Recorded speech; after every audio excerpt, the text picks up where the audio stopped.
Hello everyone, my name is Stephen Wu. I'm currently working for DFI at R&D Center. This webinar, we will explore the market situation we are facing and find what fundamental change we may need to get along with this situation. We will cover more topic about the smart manufacturing. We have been promoting Industry 4.0 from 2013. It's been 7 years over. But still, very few companies can achieve the goal of smart manufacturing. Why this goodie has not come to our life yet? We are looking back on our history. We will find very few change in abruptive mode that happen overnight. Most of the change are actually in evolution way. So in a long day, the progress move very slowly at the very beginning. But suddenly something happened, like a technology breakthrough or some historic big event happen, we will see the progress move faster. So everybody is now stuck in coronavirus lockdown. The stay at home or work from home are really impact to our life and our work and our business. It's a very good time for us to reflect what we should take the option or alternative to escape from the lockdown so we can move on smoothly for the future. So we will think about reflecting our ability in the manufacture technology so we can cope with the situation of the market. Let's first take a look at what happened in the consumer market space. The baby boomer generation has been nearly retired, or many of them already retired. So actually our consumer market are now dominated by the generation we call millennial or the generation Z. If you look at their preference, many of them are toward we call the customized product. So they like their car with personal preference. They like their apparel with personal preference. They like a shoe made for themselves. So how, as a manufacturer, how do we produce a product with a lot size of one? This is a big challenge for the manufacturer.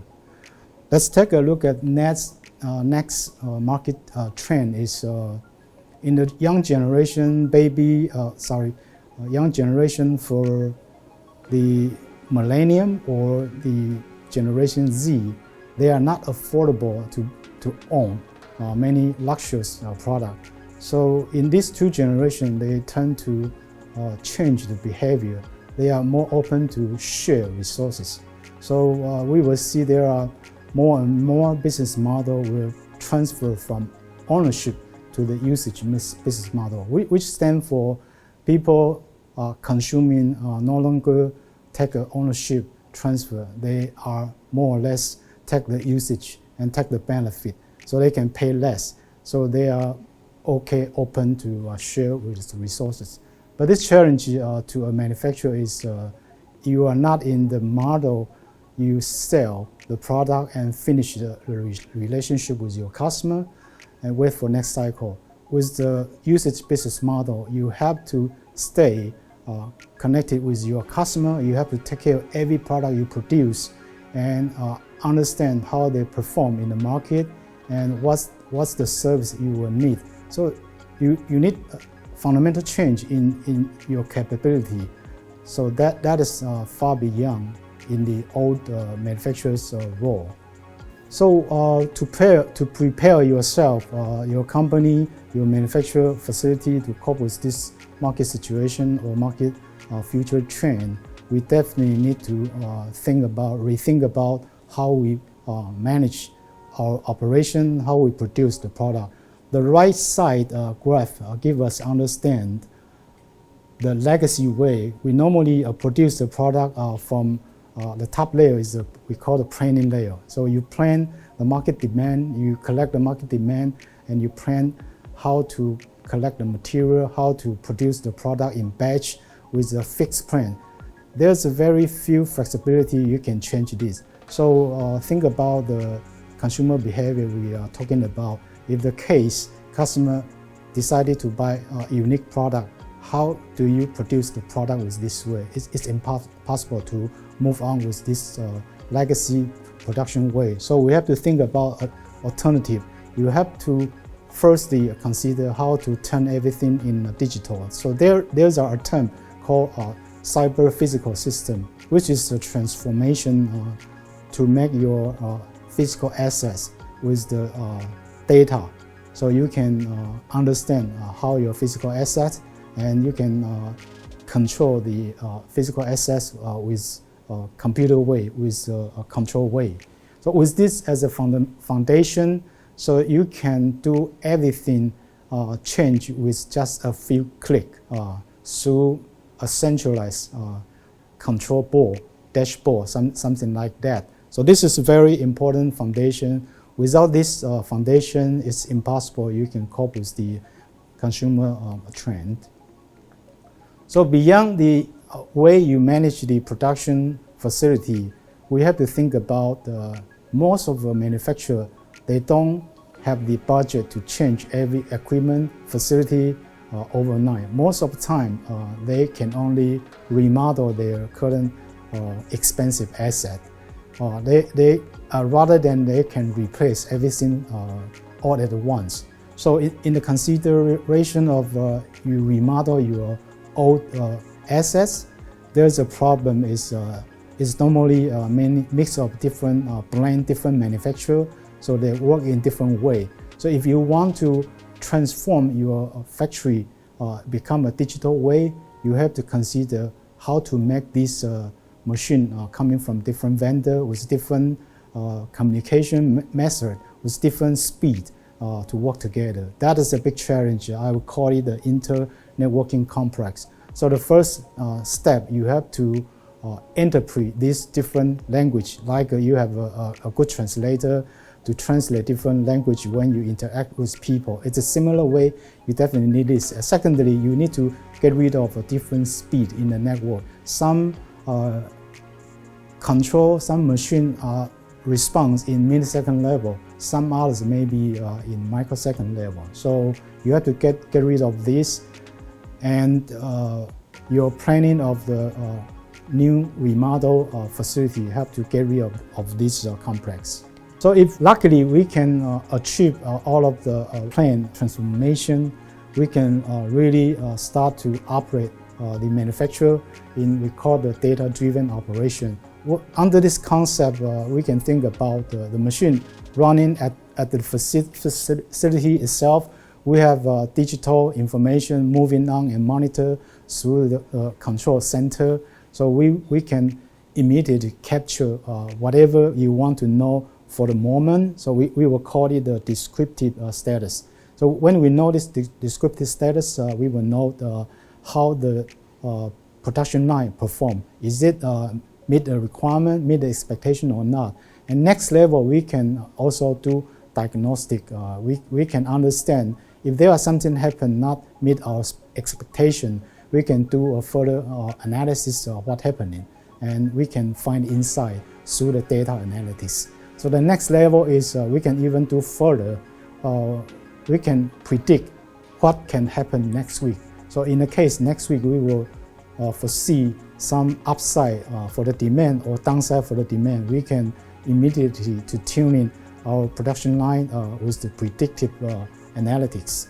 The extreme target is we can even do more than just predictive. We can do the machine and machine automatically talk to each others and setting a best way to produce a product. So that can cover the ability, we call it the prescriptive way for the operations. So when this happens, it's not enough, still not enough. We have to consider in the future, if we are producing something unique, only lot size 1, this definitely cannot accomplish by a single company. It definitely, you need to consider your upstream partner, your supplier, where your material from. You also need to consider your downstream partner, where your finished product move on. So under this concept, you have to consider, we call it collaborative smart manufacturing. So it's not only your facility becomes smart, can achieve this job, you need also your upstream partner also transform their facility into a smart manufacturer, and also your downstream partner also have the capability for this smart manufacturer. With all this integrate together, we can think about a beauty future. So in the old day, we do everything through a centralized planning, centralized control. So we call it a centralized operation. So in the future, if we can successfully transform everything into the digital, and we can start to operate through the data-driven way, so we can actually decentralize everything. We can just pick up two different facilities on the earth, anywhere, any location. We can flexibly reconfigure these two locations to collaborate with each other and produce the product for whatever you want. So if we want to reach this target, then we have the capability to meet the future market trend. Either it's for the share concept or it's for fully customized concept. But we still have one missing element. Think about everything is so good, but there's full of challenge. Think about one network. What kind of a network can manage different machines in different speed? And there are massively data need to exchange between different facilities. So what kind of a network can manage this job well? Currently, we are seeing the bright future. 5G will soon go into the production use. If you take a look at the 5G networks, all of the features of a 5G network does cover the essential requirement for the real data-driven operation. So the 5G network has first benefit is it can handle really massive amount of data. So 5G was the feature of broadband. Secondly, is 5G can deliver the information is really fast. We call the very reliable and low latency communication. So with this capability, we can let two different machines sit on different factory. They can directly talk to each other. In the past day, this is definitely impossible. You can only do it different operations. So with the 5G, we can achieve that. And the third beauty of the 5G is 5G allows you to direct connect many of devices. We call the massive machine type communication. So in the fully data-driven operation, every machine, every control, every sensor will be data-driven and will collect data, will accept the control command, and they all need to attach to the network. So this is really a massive amount of devices. They need to communicate directly to each other. So only 5G network has this capability. So is the 5G network bring us really breakthrough? So in the old day, if we want to realize Industry 4.0, it's really difficult. But with 5G, we are seeing it is possible to implement with the assistance from the 5G network. So is it really far from us? Not really. As DFI are working with our partner, it's top tier system integrator in Taiwan. We are currently working with this partner to develop and deploy 5G as a backbone project to serve one big China's battery manufacturer. This battery manufacturer is really huge. They have to produce many battery pack to supply to their electronic vehicle customer. So with this 5G Direct Connect, they can manage multi-site with really fast and efficient way to operate. Okay, this is the topic we covered today. Thank you for your listening.